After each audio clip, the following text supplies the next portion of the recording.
అని చెప్పేసి డిమాండ్ చేస్తూ మేము ఉదయం నుండి అలంకార్ సెంటర్లో ధర్నా చౌక్లో శాంతియుతంగా ఆందోళన చేస్తూ ఉన్నాం.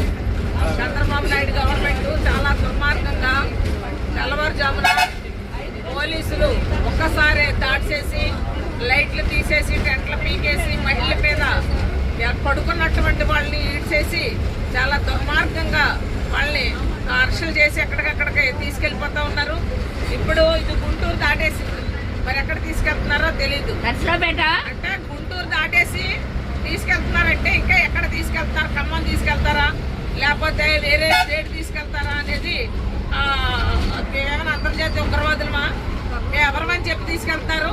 మేము ఆంధ్ర పౌరులం, మీకు ఓటేసి గెలిపించి గద్దెనెక్కించి ఈ రోజున మళ్ళీ మీరే అంత దుస్సాహసాన్ని పర్వం చేస్తున్నటువంటి పరిస్థితి ఉంది. గత గవర్నమెంట్ ఇదే వైఖరి చేసింది, అడ్రస్ లేకుండా పోయింది. మీ పరిస్థితి కూడా అంతే, మీరు కూడా అదే పని చేశారు. ఇప్పుడు మరి ఆ రోజు లబోదిబ్బమన్నారు, జగన్మోహన్ రెడ్డి అరెస్ట్ చేశాడు, లేదా మహిళలను చూడలేదు, చీకటి కోణం, దుర్యోధనుడు ఇవన్నీ చెప్పారు కదా. మరి ఇప్పుడు ఏం చేశారు? మీరు చేసింది ఏంటి? ఇక నా చెయ్యి ఎరిగింది, ఏమైందో తెలియదు చెయ్య అంటే ఇలా ఎంతమంది మహిళలకి ఈ రోజున వాళ్ళ చేతులు ఇరిగినాయో తెలియనటువంటి పరిస్థితి. ఎంతమంది మహిళలు కదా ఒంటి మీద బట్టలు కూడా చెరిగిపోయినటువంటి పరిస్థితి ఉంది. అంత దుర్మార్గంగా ఈ వేళ ఈడ్చుకుని తీసుకెళ్లి అరెస్టులు చేస్తా ఉన్నారు. ఏమడిగాం మేము? వేతనాలు పెంచండి అడిగా. మీరే కదా ఎన్నికల ముందు వేతనాలు పెంచుతామన్నారు.